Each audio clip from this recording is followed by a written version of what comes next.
They say there's a first time for everything, and that proves true today as I introduce you to Laura Hamm of Traverse Journeys and the first guided Ireland group tour that I'm going to recommend. Be sure to listen all the way through because Laura has a special exclusive savings for my listeners for the May guided tour in Ireland.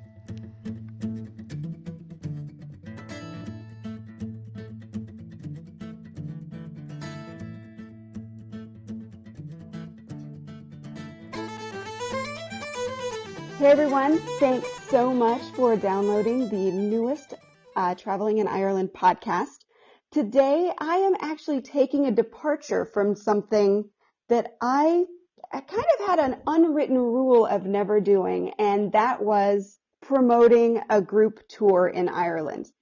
If you've read me for any amount of time, you know that I really believe that when you're traveling in Ireland, the best way to see it is driving and on your own. But I know that that's not an option for everyone. I know there are people who really don't want to drive or they really can't afford the private driver guide.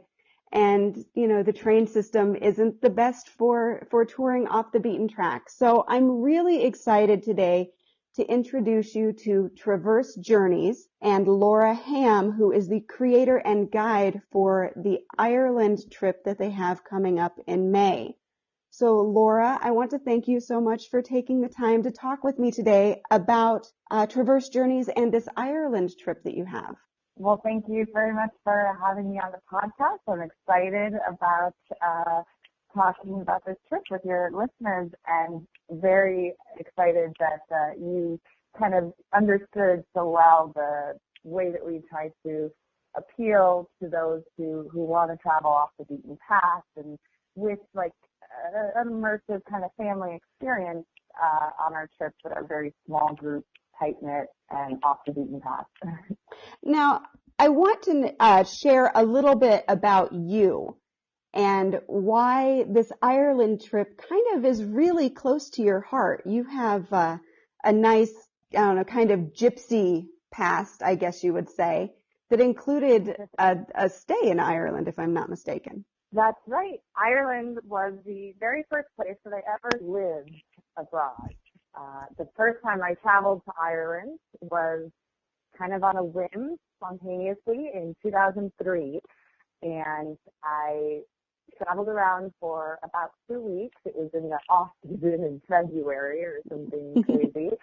And I completely fell in love with the country, the people, the landscape, the culture. And within a year, I had packed up all my belongings and moved to Ireland. That's how much I loved it. That's pretty amazing. That's kind of a big move, just from being there, but I can't argue with it because I felt exactly the same way. I just didn't get to move. So you were there and you lived in Ireland for how long?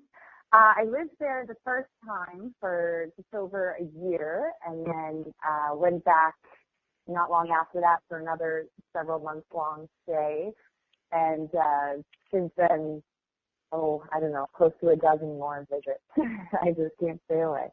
I completely understand that. It kind of embeds in your heart and draws you back. So you kind of took this idea of getting a little deeper into Ireland and you've inserted it into a company that you are a partner in called Traverse Journeys. Can you tell me a little bit about what makes this travel company different from other tour companies? Absolutely, yeah. I, as you mentioned, had traveled a lot myself. I had that, gypsy soul going for quite some time. And as an independent, adventurous traveler, I really had the same aversion that you mentioned to group tours. I saw how cookie cutter and kind of they stuck to the tourist trail and, people felt herded around on this regimented schedule. And so when I wanted to start a travel company in order to help and provide opportunities for people to travel together abroad, I knew right out of the gate that, that was not the route that was to be avoided at all costs. So the idea was to create group travel where the planning and arrangements were taken care of, and not just taken care of, but they were also well thought out and customized. And we only offer trips to places that we're intimately familiar with, that we can provide the kind of experience that you usually only get from having lived there, from knowing the place, like the back of your hand. These aren't itineraries that we put together just from researching the top 10 sites, right. Online. So we create these very customized itineraries that are off the beaten path, that focus on local and immersive experiences, and we keep the group small. For the Ireland trip, our maximum is 12 people, and basically it's what we can put into 2 cars. Mm-hmm. So we have 2 guys who also are the drivers, myself being one of them. And, we basically just create 2 cars full of people and travel around, the country roads and stay in family-run B&Bs and create sort of a family trip between, individuals who might not be necessarily, all knowing each other before the trip. By the end, it's a very tight-knit group. Right. And that's, I think that if you're going to do a group trip, doing a guided tour with a small group that you can really get to know and who really are very like-minded. I think that's kind of the thing that as I was looking through the itinerary, I thought, this is going to appeal to a certain group of people. And they're all going to have kind of a like-minded way of traveling. It seems like it would draw really interesting people to it. Yeah. Yeah, you're absolutely right. We, sometimes I think that we're lucky, but then I also realize it's exactly as you said, that we kind of obviously appeal to a very particular kind of person, because we've had just nothing but the most, wonderful participants who get along, famously and keep in touch well after the trip. And, we've just always had lovely people that join. And I think it is because, we are a very particular kind of travel company that offers trips that appeal to mindful travelers, people who have done a little bit more of a deep dive into the cultural, travel experience that they want to have. I like that thought. I like the fact that it feels like a lot of thought went into this, into the company as well as the Ireland tour. I want to dig into this Ireland tour a little bit more and talk about it. So first, let's mention the date of this tour, because it is coming up relatively soon. When people think of traveling to Ireland, they usually plan quite a bit in advance. So this tour is coming up relatively quick, but I know it still has availability. So why don't we start with the date? Sure. So that's actually a great point. So we have our set departure on May 6th, and we offer 2 options. We have an 8-day itinerary that wraps up May 13th, and a full 2-week itinerary that wraps up on May 19th. And the other interesting thing to note about this trip is because we work with an Irish Native guide for our secondary guide on this trip, we are actually able to offer custom dates for the same itinerary with one guide.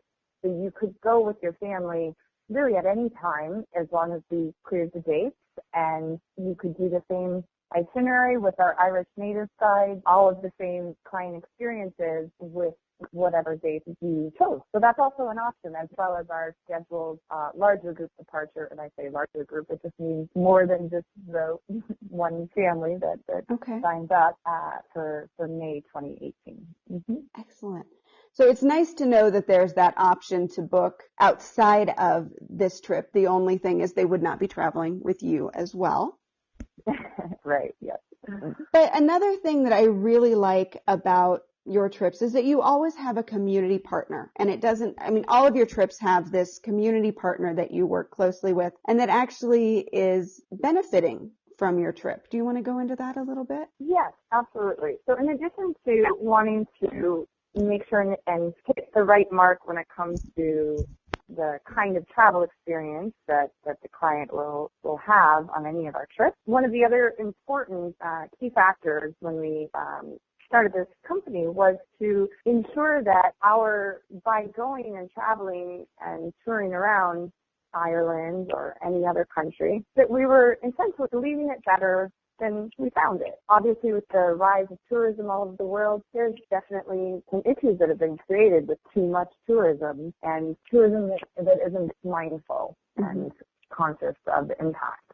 So we created a model in which all of our trips, we select a local organization, a nonprofit in the country, communities that we travel to partner with and donate 5% of our sales to that organization. And we also plan a visit or activity or some sort of engagement with that organization, usually during, a few hours or morning or afternoon at some point during the trip, so the participants can have a first-hand experience and gain some insights and knowledge about this community partner and the impacts that they're having in the country that they're traveling to. It's been definitely one of the favorite aspects and activities on our itineraries is that very impactful engagement within the country. So we have a motto for our company of people, planet, and purpose, and we try to hit all three of those blocks in each of the trips that we offer by engaging in immersive and authentic experiences with the people and having a impactful, socially minded and conscious effect and a very customized purpose. And with the planet aspect, we also do our homework and vetting to ensure that we're selecting vendors and organizations that are going to make sure that the planet is in a good place for us to travel and tour around for many generations to come. And one of the reasons I really like your tourism partner aspect is because when I'm working with my own coaching clients or I get questions from people, the top thing that they say is we really want to meet people. We want to understand Ireland. We want to understand the people and the culture.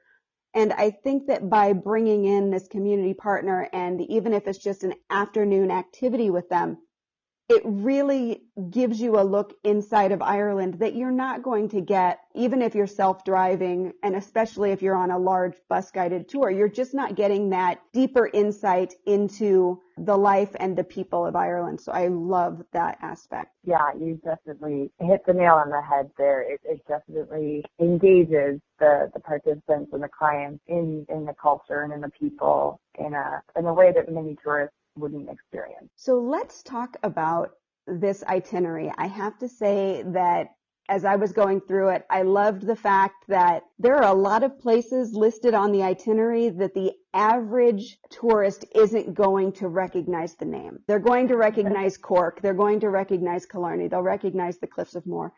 But there are a lot of great smaller towns listed throughout the itinerary, and I think that is just wonderful, getting people off of that main tourist trail between Cork and Killarney and Galway and Dublin. So yeah. I'm really curious as to how you decided on this route to take.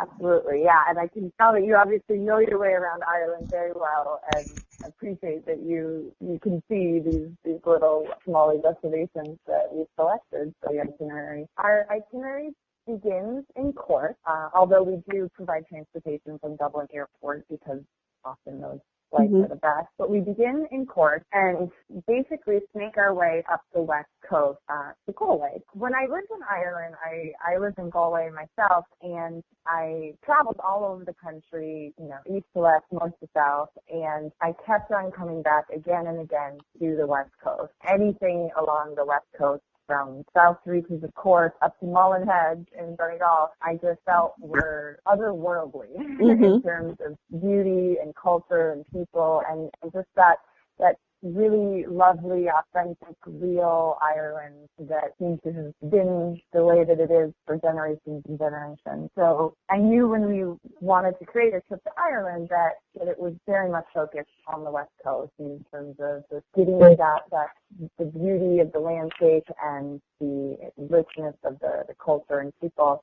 And then in terms of where along the West Coast, because you're correct that we do, hit on some places like the Cliffs of Moher and Court and Killarney National Park. What we try to do is create a really good mix of tourist trails there for a reason. Sometimes. So they're truly breathtaking, jaw-dropping places and sites. So we don't completely ignore that.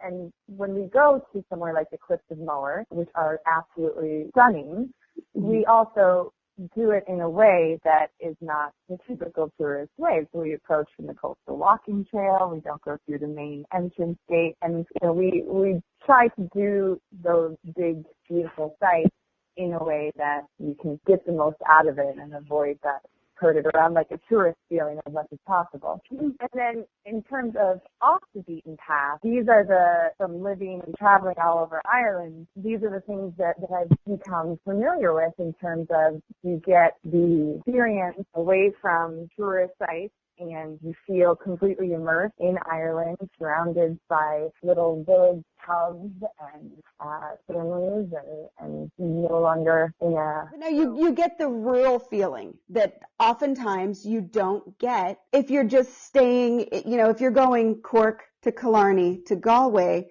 and you're not taking the time to stop in these quaint little villages that you pass through, you're completely missing that feeling that I think you're trying to describe.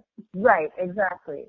Yes, and we try to get the best of both worlds with having things like in our itinerary. Many people know the Ring of Kerry and think of that as the place that you need to visit on the west coast of Ireland. And not many people realize that there's a peninsula just under the Ring of Kerry called the Beara Peninsula and a peninsula just above the Ring of Kerry called the Dingle Peninsula, which are equally stunning and beautiful and completely without the string of giant bus tours that are just everywhere on the Ring of Kerry at the moment. So we hit these places that have a very similar, equally beautiful, stunning experience while using our insider knowledge to avoid feeling too much that you come to Ireland just to be surrounded by tourists. Exactly. And American tourists at that. Yeah, exactly. So your itinerary, like you said, you can either do an 8-day or a 2-week, and your prices are actually really, really reasonable. They do not include airfare, but they do include your accommodations, your breakfast, a few group dinners, and the airport transfers, the guides, your transportation, and entry to quite a few attractions. So there's a lot covered in the $2,995 price tag that you've got going on. Absolutely, yeah. It's been very much an important part of our goals to create very customized and curated experiences without luxury prices. We are hoping to be able to offer this kind of experience to a wide variety of travelers. And with that in mind, we actually are offering a discount as well.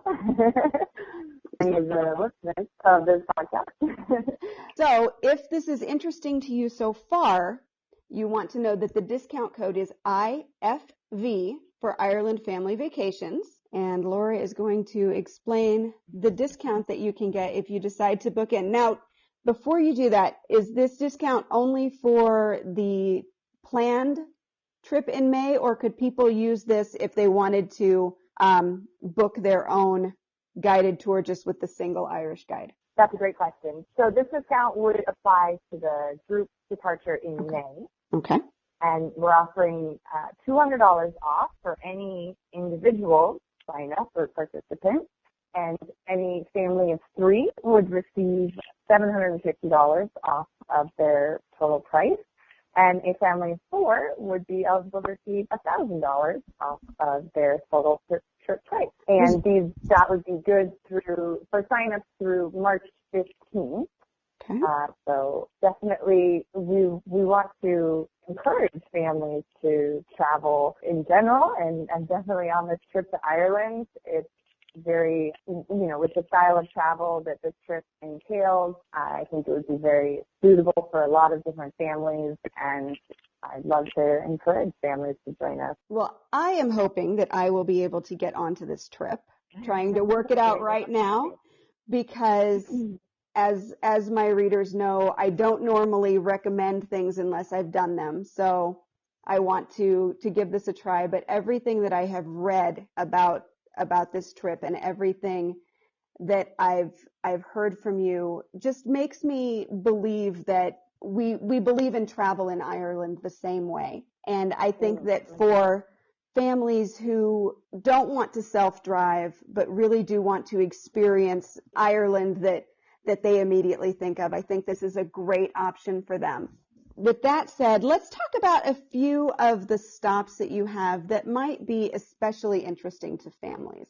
Starting in Cork, I know you do include Blarney Castle, and the grounds there are fabulous. Absolutely, yes. And we have that as one of those optional things. So this is kind of one of our ways that we try to hit the notes of the big, sites, and also provide options for those who'd rather maybe not go see some more touristic site like that. So Blarney Castle is an option on our day in Cork.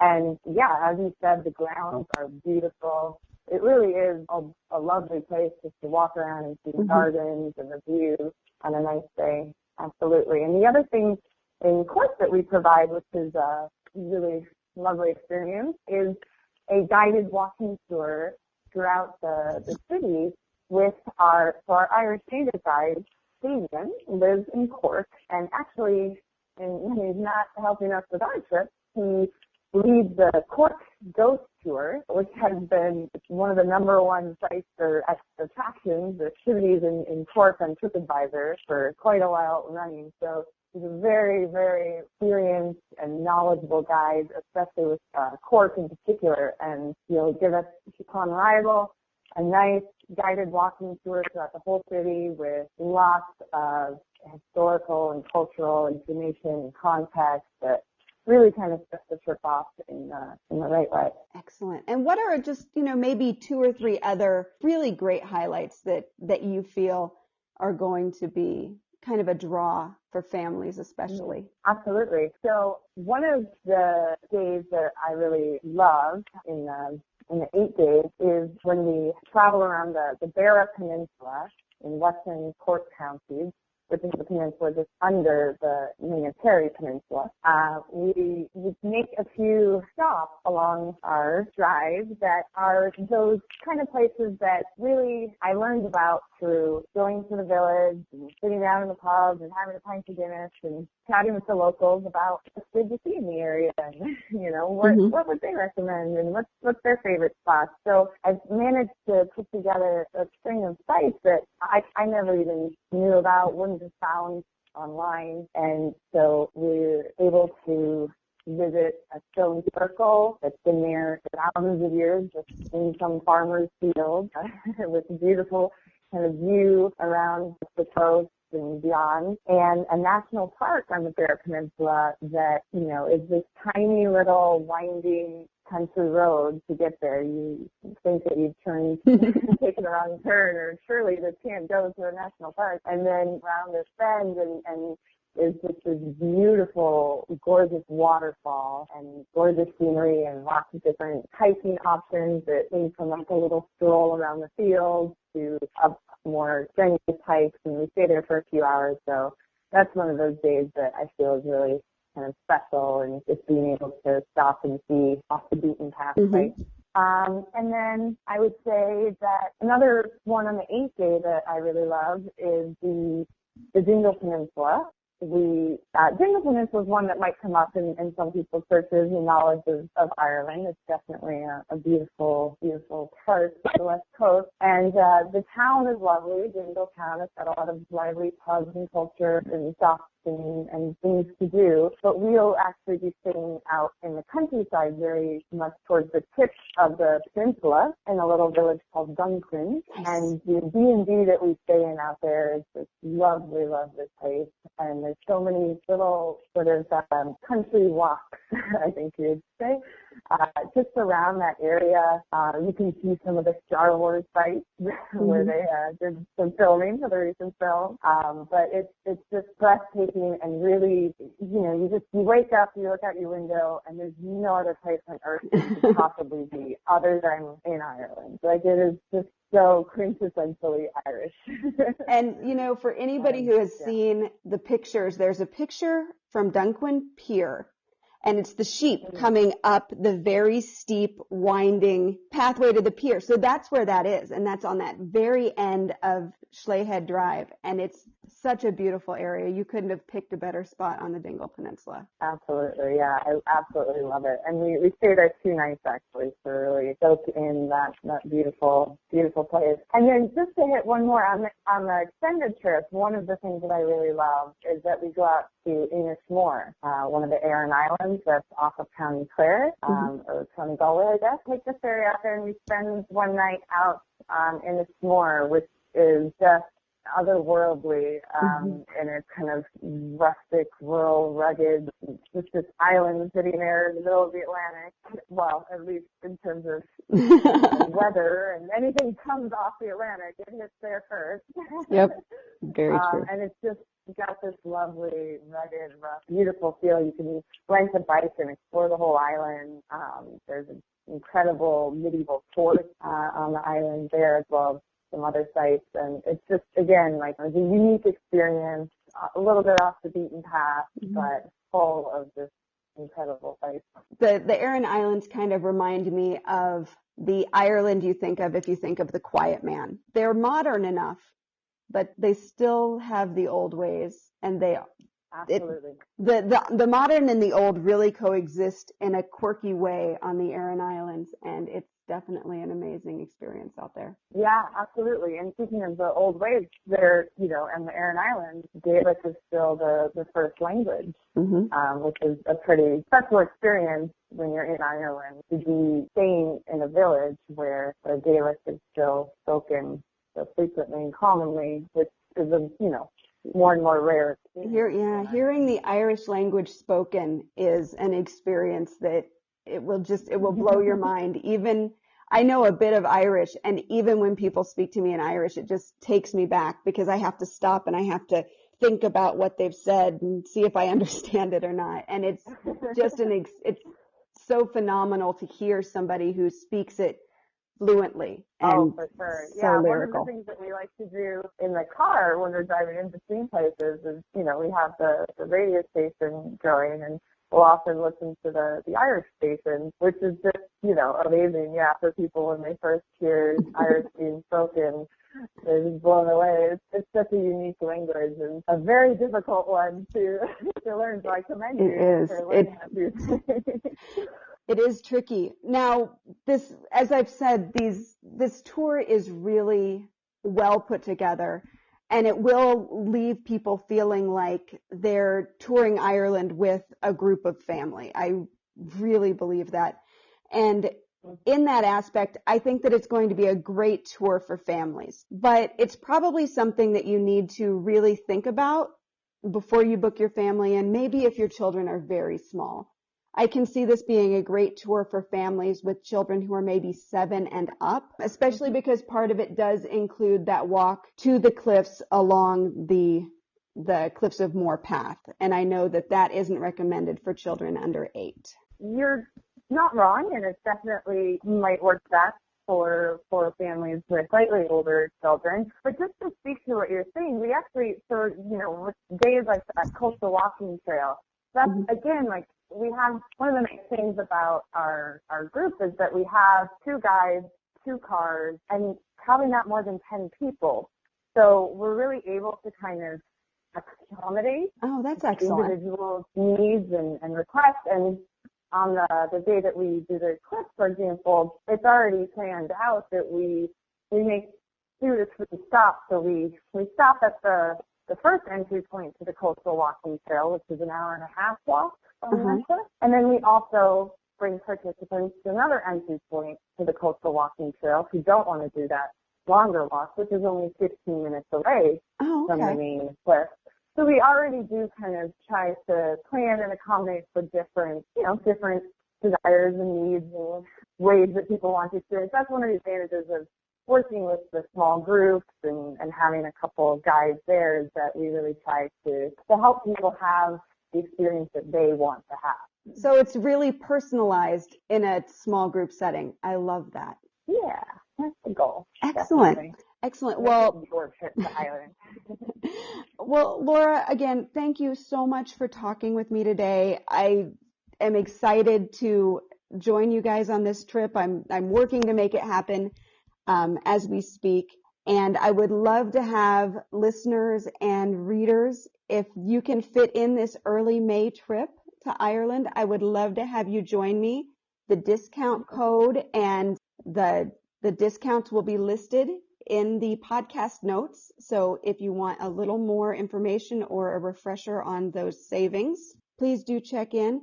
And I have been on the Traverse Journeys website, and the minute you click over to the Ireland trip, you get a little pop-up in the bottom of your screen that says, "Hi, this is Laura, and I'm ready to help you." So is that the best way for people to reach you, just to get onto the website and pop right in there? Yeah, absolutely. Yeah, go to the website, check out, the trip details, refresh your memory on some of the things we've gone over in this podcast. And then, you can easily, just reply to that pop-up, or you can click the book now. There's a lot of different ways that you can reach out via our website, and we'll be getting back. I'll be getting back to you immediately. Excellent. Excellent. Thank you, Laura, again so much. And thanks everybody for listening.